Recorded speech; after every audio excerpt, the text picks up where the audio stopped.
What is up, everybody? Welcome back to another video. My name is Reed, and today we're going to be doing a simple Destruction Warlock guide for 11.0.5. If you're new to my videos, new to my channel, I make simple guides. The point is to basically give you a easy to understand, no BS, extra fluff kind of guide. I try to make it easy and straight to the point. This is for people who are either coming back from maybe Classic, maybe they haven't been playing the game for a long time, maybe you're an alcoholic like myself, and you found yourself playing the Warlock and you want to start raiding and you don't really know how to play it well or play it as efficiently, and you're looking for a very easy to understand guide. And that's what I'm here to do for you guys. The best part about this, and the best part about playing on retail now, is that you can copy and paste things. For example, you can copy and paste the talent string, which I will have down below for you guys. So if anything I have today, if you don't want to listen to me ramble and explain for too long, or you feel like I'm not getting to the point enough, I will have that thread for you. So if you want to listen to me explain things, if you don't want to understand the why, but you just want to know like what I need to do, I will have those talents below in the description, so you can just copy and paste that and import into the game.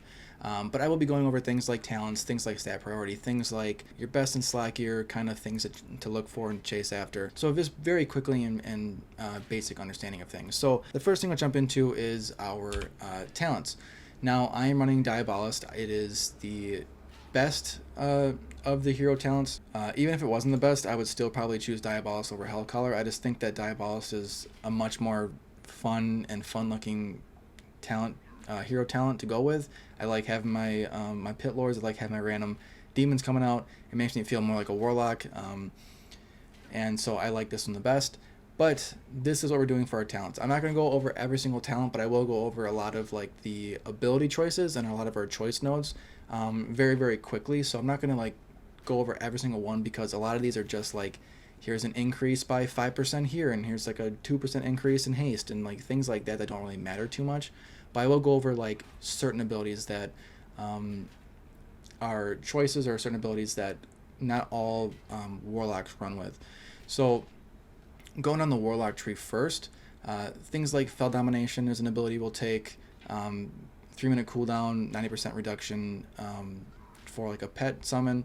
Then you have Burning Rush, which is a mobility ability.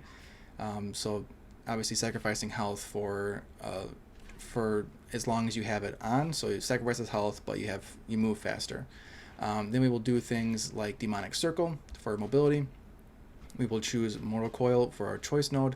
We will take things like Curse of Enfeeblement, giving you curses like Exhaustion and Tongues.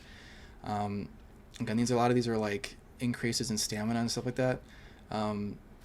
Demonic Gateway, that's a very important talent to go with in my opinion. And we'll be taking abilities like Dark Pact, which is basically like a bubble. You sacrifice a small portion of your health and it gives you a much bigger bubble. And then we'll go with Strength of Will. Another choice node we'll go with is our Frequent Donor, basically reducing the cooldown of the Dark Pact. And I think everything else is basically a passive ability. Things like Pact of Gluttony gives you, I believe, multiple charges on your Hellstone. And then we'll go with the Soul Burn talent, which gives you this ability when you use it. When you activate this, it's a cooldown, but it uses a Soul Shard, I believe, and as you can see here, it'll affect certain abilities. So when you click on it, certain abilities will light up and it affects those abilities basically. Next, going over to our destruction tree, obviously we're getting Conflagrate. We're going to be going with Roaring Blaze. We'll be going with our Cataclysm. We will also be running Shadowburn as well as the Summoner's Embrace. We will obviously be taking the Summon Infernal. I think that's probably one of the most important ones. Summon Infernal, because basically your burst window. And then we're going to be going with Reign of Chaos as well as Reverse Entropy. As far as our destruction talent tree goes, going with Decimation, going with Avatar of Destruction.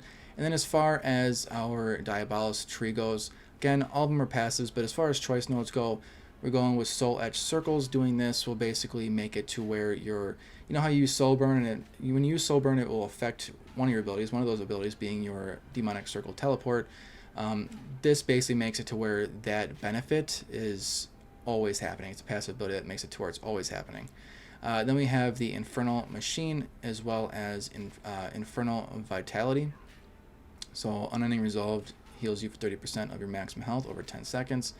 And the Infernal Machine, spending soul shards on damaging spells while your Infernal is active, decreases the duration of Diabolic Ritual by 1 additional second. So as far as talents goes, we will be running that. Again, we'll be running with I think the more important talents to look at is we'll be running with the Shadowburn, Infernal, as well as Cataclysm, Soulburn, and also we have things like Dark Pact, and we'll be getting our curses as well. Next, going into things like our stats to worry about, so our stat priorities. So as far as stat priorities goes, I would say that the most important one is your intellect. Now this feels pretty obvious, but this is more of, worrying about intellect is more of a thing that comes to things like trinkets, because most gear is going to have intellect on it, but not certain things that don't have intellect on it would be like your neck piece, rings, trinkets. Those aren't, like, this one does have intellect on it, but not all trinkets do. So intellect is your #1 priority. This affects the overall damage of your abilities. Then Haste and Crit, I would say, are #2. Those are like kind of tied for second. And then Mastery, and then Versatility. So your Intellect, Haste and Crit, Mastery, and then Versatility. That'd be like our main worries for in terms of our stat priority. As far as your best in slot gear, your Hexflame is going to be your best in slot gear. Not all of it can come from raid drops, but whatever does not come from raid drops, you'll have to use in the catalyst. So, for example, I don't know if we just jump into this here, for example, like there is no drop for the Hexflame belt, right? There is no drop for, I believe, oh, there is the boots. But things like the belt, there's no drop for. I think there's a couple other ones there's no drop for.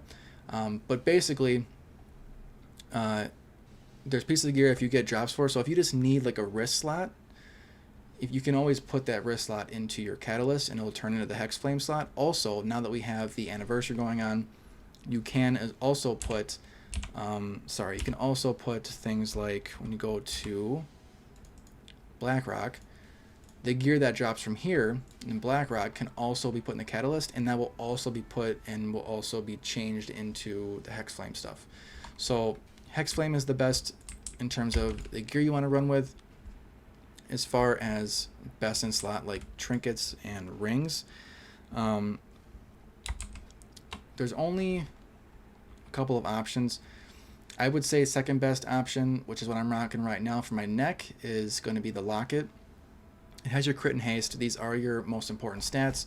However, I think because of the passive ability that the Sureki gets you, this would be like your best in slot. So this would be your best in slot for your neck. This would be a best in slot for a ring. So you want to have that ring. And then really, I don't think it matters a whole lot between the other two rings. One has more mastery and slightly less haste. So you have like 3,500 mastery and 1,000 haste. Or you have 3,500 haste and about 1,000 mastery. One also has slightly more stamina on it. And then as far as trinkets go, you want to run with the Mad Queen's Mandate and the Spymaster's Web. These are going to be coming from the last two bosses in the Palace raid. Other options you can run with, for example, could be like the Unbound Changeling, which would come from like a raid, for example, like a Mythic raid or Heroic raid or whatever you want to call it. Doesn't really matter, Heroic, Mythic Plus, it'll come from those raids.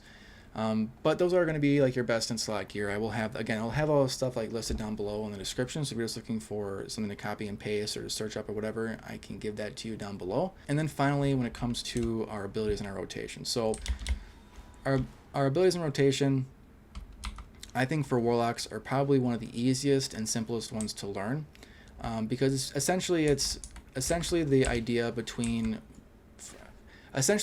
for Warlocks and DPSing is you build up soul shards and you burn your soul shards, and you also, the mentality is you never want to have your soul shards be completely full. You never want to have all 5 full, because that means that you're losing out on,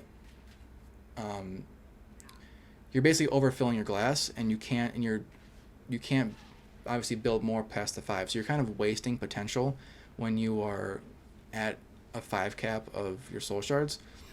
As far as your utilities go, things to worry about. Your Infernal is your burst window, so you want to use this during Lust especially. But this is your burst window. Also, because most people will use Lust in the beginning of a raid fight, use this in the beginning, and then whenever it comes up, just use it again. So every 2 minutes, you want to keep using this. As far as your utility goes, your defensives are going to be your Unending Resolve and your Dark Pact. And your mobility is going to be focused on your Burning Rush, right? Your Gateway that you have to click in place, as well as your portal, right? That's your mobility. You have CCs, your Fear, your Command Demon, which my imp gives me the Singe Magic, and your Motor Coil. Your Motor Coil, the reason why we chose that is because this also acts as a heal. So it's an instant cast, short Fear that gives you some health. And you have your healing, which I have potions here, but you also have your Hellstone and your Drain Life. You typically don't use your Drain Life all that much when raiding, but it is on the bars. Now, as far as abilities go, we did run Shadowburn, we did run Cataclysm. Cataclysm is really nice. It's an AoE, you point in place, and whatever is in this circle will get hit with an instant damage, but also will have Immolate applied to all the targets within the circle. So essentially the goal is, when you're playing Warlock, is you want to, you see here we have 2 charges of Conflag, and we have 2 charges of Shadowburn. You never want to see 2 on those corners. When you're in a raid, you never want to see 2 of any of these. You want to make sure you're always spending these whenever they're up.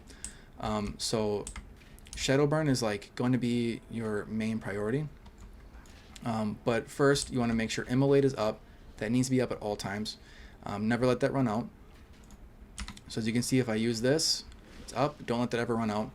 Your Incinerate is just a filler. This is just what you do in the meantime. Conflagrate is meant to set up your Chaos Bolt. Your Soulfire should only be cast for 2 reasons.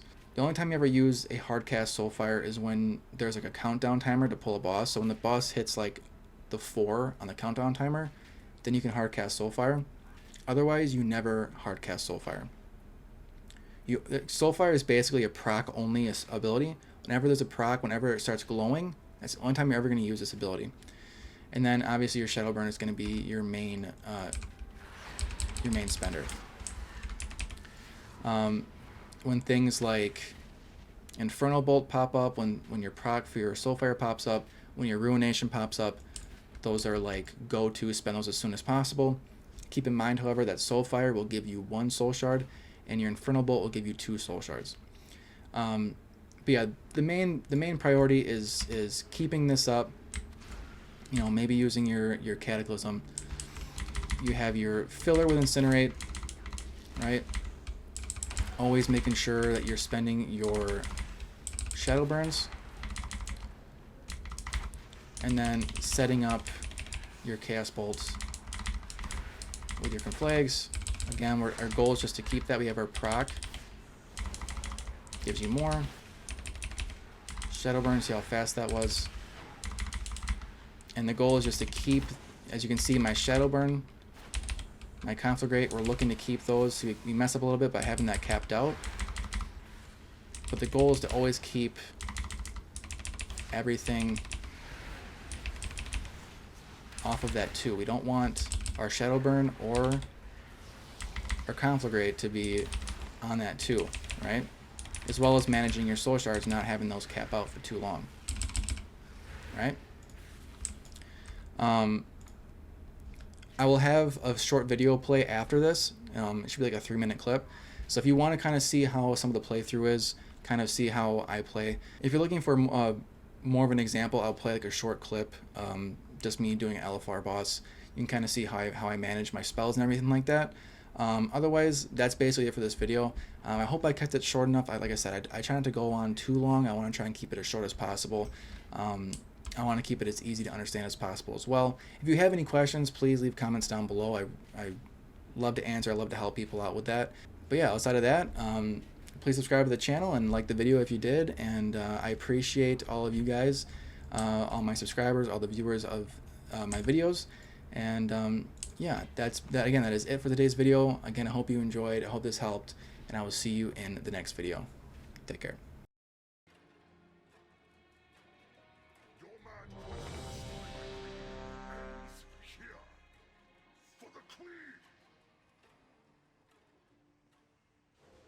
Five, 4, 3, 2, 1.